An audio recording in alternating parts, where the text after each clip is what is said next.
Hello ladies and gentlemen, and welcome to Chile. Over the next 2 weeks we're going to be recording many a video, so I hope you enjoy.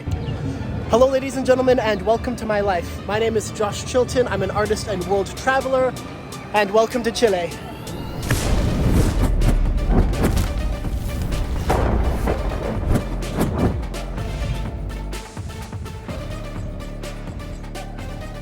Hi everybody, it is Sunday, October 15th. We are out in Santiago today. We've planned to do this, oh my god, on a Sunday because it's not very busy out. But God, Santiago is so beautiful, look at that. So, lots of scenic clips coming up. We took the metro, so here's all of that. Not only did we take the metro, we started the day with freshly baked homemade bread. Here's some clips from that. Salt. Absolutely removed. Fresh out of the oven bread. Right. Smooth as butter. And it careful. Very careful. Just a slab of butter on top. Awesome. There we go, hot, fresh out of the oven bread. Peve, vegetable, tomato, and onion mix. Make it, name is pebre. Peve. Pebre. Peve. Amazing. Yeah, it's amazing. It's really good. It's really, really good. So the pere is sort of a pico de gallo, and it's amazing. Warm bread, buttered, and it's like just this burst of freshness in there. Unlike anything I've tried, amazing. The Pasela station. Las Parcelas? Parcelas. Parcelas. Yeah. Okay. And we are somewhere over there.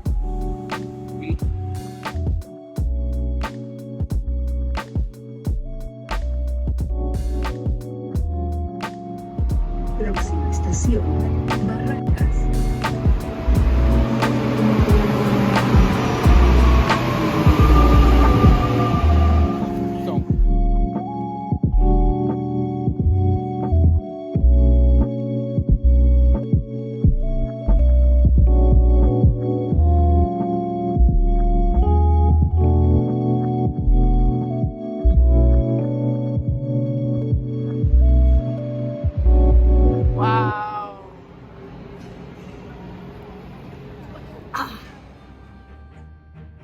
I think it's worth noting that Chile's metro and public transportation infrastructure is unlike anything I've ever seen.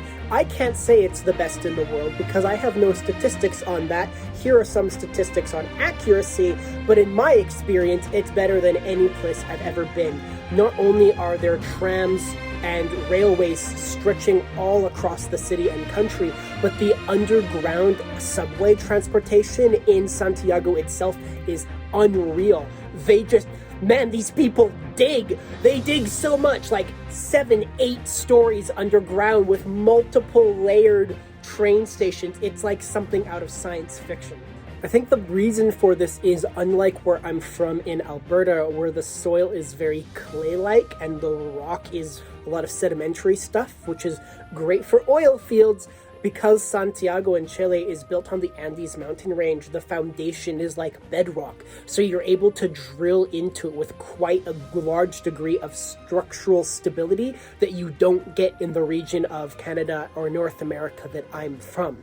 Again, some of these structures are massive, and this is a recurring theme throughout all of my future videos, just how deep underground you frequently get.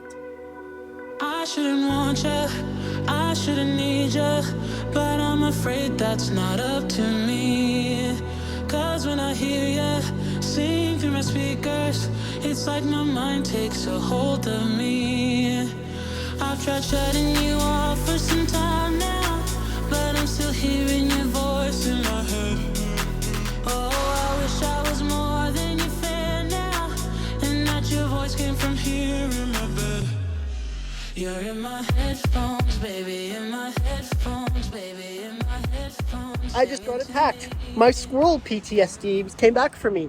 This tree is covered in bombs. Look at this. And I had the misfortune to get hit directly on the head. That's why we're wearing our safety hats today. And I tell. So this is the statue of Carrera and O'Higgins. O'Higgins was a president of Chile, and he was a military personnel, like a general. And they had different political views. They hated each other, and he was the more intelligent politician. But he went to Argentina for a time, and O'Higgins sent people to kill him, so he had him assassinated. And even though they hated each other, their statues are now permanently beside each other in central Chile. It is political irony. Right. Awesome. It's worth noting at least what I was told from Marco, and maybe there's political biases in this. O'Higgins, from what I gather, is basically Chile's version of George Washington. I will fact check myself on all of this in the future, but from what I'm remembering from Chile and reviewing the footage that I recorded, O'Higgins was this founding president for the country and a major political figure. He was spoken about a lot in my explored video for the Mapu Cathedral, and he comes up a lot. Chile has a deep cultural artwork, or at least Marco has a great understanding of the culture of his country and takes great pride in that.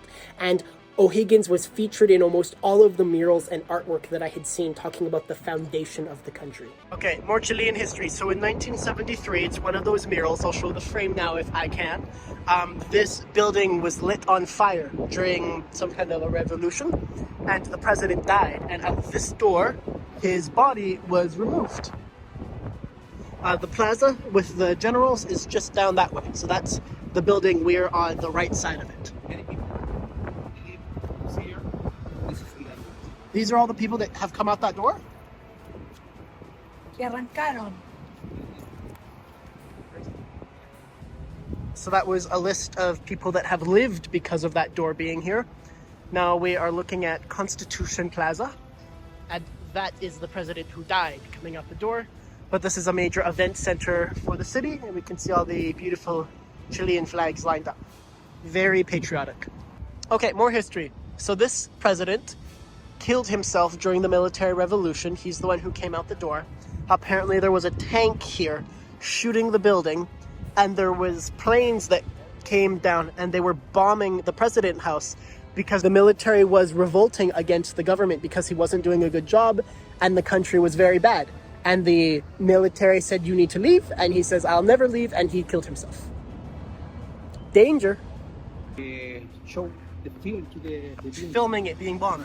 I'll see if I can find that footage and put it in.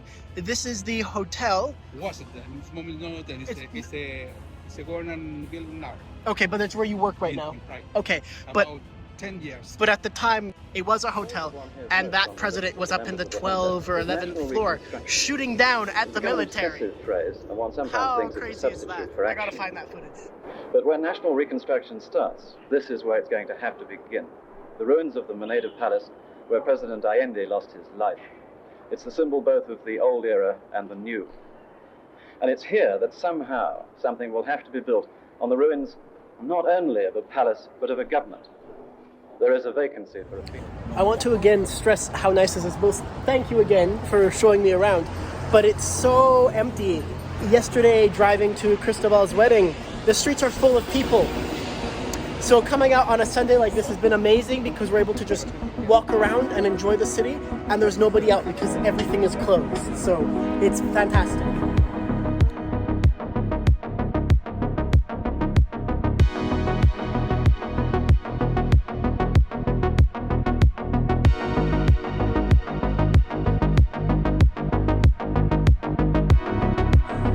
And then a Buddha. It's actually just a guy. Always surprised at the number of parks just randomly around like this. We're in a museum now, so there should be some good clips. Upstairs in the museum, many important political figures. That's O'Higgins, the first president. A lot of really interesting art. Strong-minded. There's a map of old Chile. Well, I guess a model, or sorry, Santiago. The hill here. That's the square, so we are somewhere over there. And the bridges and river. La moneda. And the government house, And this is Alameda, the main street. the main street. Name is Alameda because have many alum tree. Ah, the elm tree. Alameda. Aramela. Church. We will go to this street and this hill. Okay, I'm going there. Cool. I will probably reference back to this map a number of times. More paintings.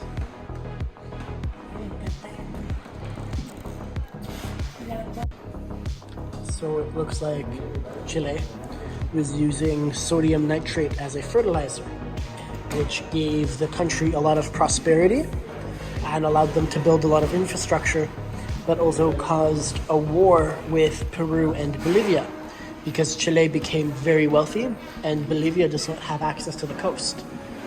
So Bolivia is like, you're making us poor, and they went to war. And then Chile won. Chilean sash and the crest with a condor and what's it called? One more. A remor. It's kind of like a deer.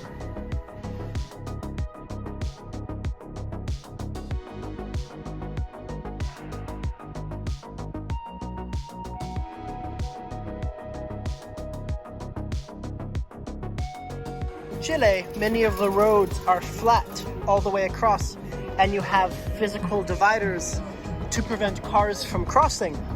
In Calgary, the sidewalks are raised, or you could say that the roads are lowered, so there is a bump all the way across, rather than being flat.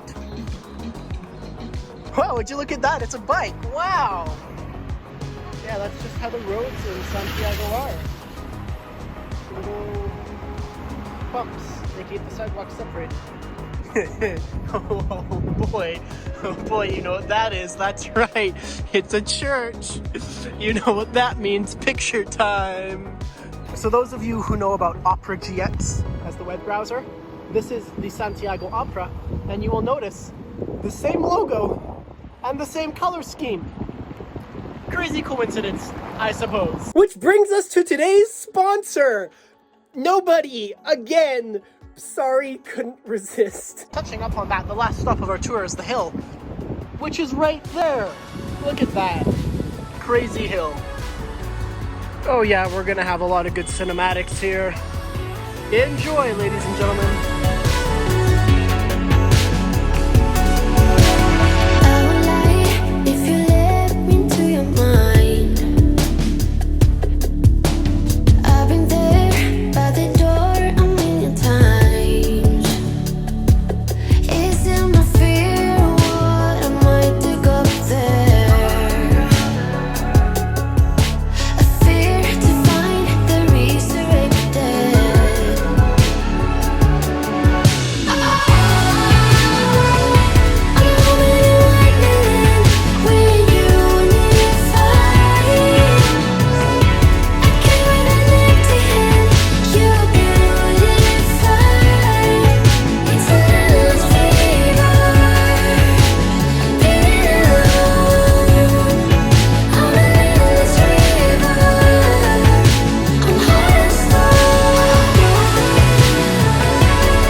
very historic part of Chile, and then we have all of New Chile. What an amazing view.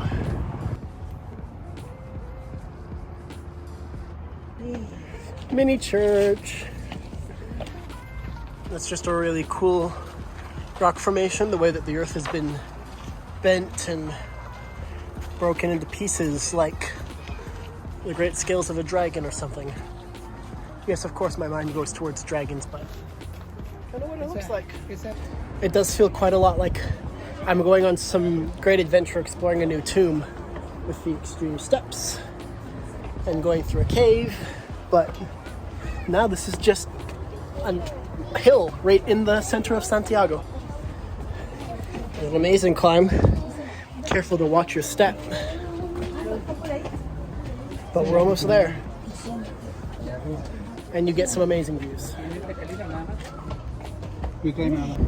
I feel like it's so much more gratifying having worked your way up and climbed up the whole side of the hill to get to an amazing view like this, rather than just taking an elevator up a tower or something. It makes it just that much more extraordinary. But Santiago is just absolutely gorgeous.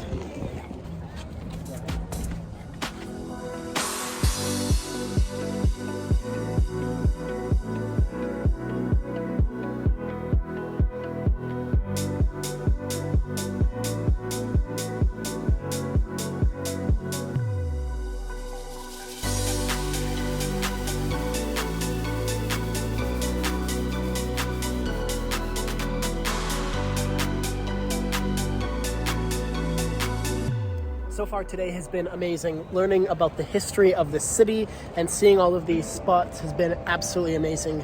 Chile, and I guess Santiago specifically, has such a diverse history, such an amazing background, and such fantastic views.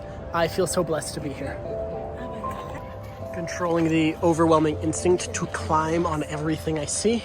It's okay, I'll survive. This is the recovery zone for everybody who's made the trek. Now that the sun's going down, it's quite temperate here. The weather is just, it's been perfect today. Absolutely perfect. Yeah, this is like a traditional or a typical Chilean tree, and the needles are hard and sharp. It's like a pine tree, like a cross between a pine tree and a cactus. That'll be something interesting for your mother. I need to do it. Nobody needs to know. Nobody needs to know but me.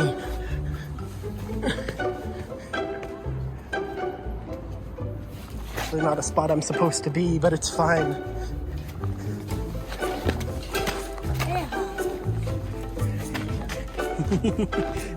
Everything's fine. No passage. It's okay. A safety boy. I need somebody to keep an eye on me from doing dumb stuff, but it's worth it.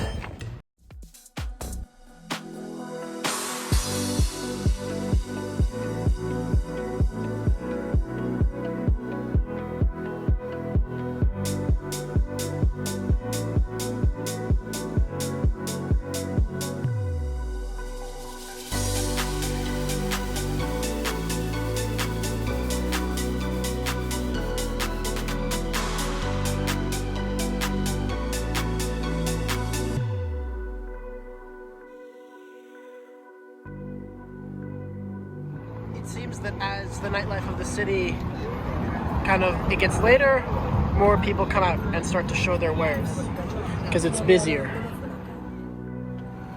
And the art museum. How beautiful. Art museum and forest. Very nice for downtown Chile. This is a different vibe for a metro station. This is far more American feeling.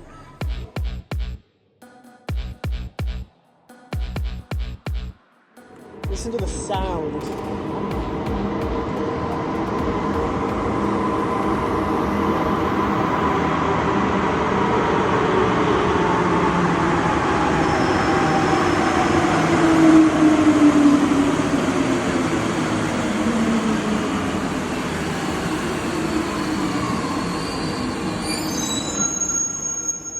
I did exactly the same thing when I was in New York. I don't have a subway here in Calgary. We have trolleys, which we call the C train, and they do go underground sometimes, but all of the terminals are above ground, usually within the city center. And so having this powerful, visceral experience of a train accelerating and decelerating into port like that, and the sounds and the feelings and the power that comes along with that is a very novel experience to me, which is why I seem to always want to record it.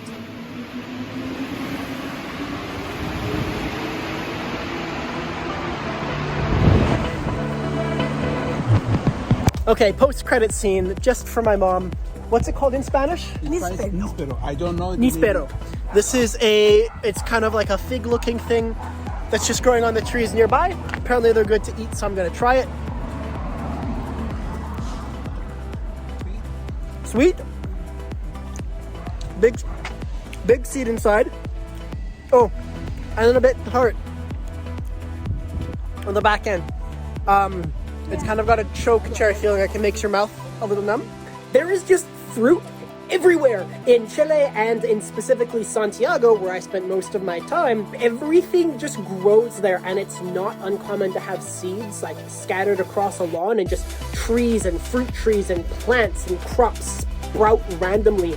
And so it became a fairly common occurrence to be walking around, and Sylvia especially was really good at being like, that's a lemon tree, that's a peach tree, that's a cherry tree, this is something you can eat. And we were just snacking from the abundance of the city itself. Yeah, these ones aren't right, but it's not bad. But yeah, it definitely tastes a little bit green, and it's a bit sweet, maybe slightly underripe. I think a little more time and it could be sweeter. They would be very good. There you go. You put here, or mayonnaise, or vinegar. Okay. No. Olive. This is a little bit. Olive. Pull a little Olive. bit. Yes. This is the milk. Olive. Olive. Bit of lemon. See? Olive. A bit. This, Yes. You put here. You definitely get the lemon. Yes. It's not bad. It doesn't taste like much. It's close to like cooked asparagus, I think. And I don't like asparagus much, but I enjoy this with the lemon. That's quite good. This is the flowering part of the artichoke, and I'm pulling off the petals, and you can eat those. But I'm digging through this, trying to get to the bottom, and it just keeps going. You can see how many petals I've pulled off. It's just endless. But it's cooked. Okay, so now we have the seeds on the inside, like a sunflower or something, and we can eat what's underneath the seeds. But it's been frozen in steam, so it's very goopy. And so this I can eat. yeah, you can eat this. With all that said, thank you so much for watching. I hope you are finding success in all your own projects. Never forget to follow your dreams. And until next time, take care. Bye-bye.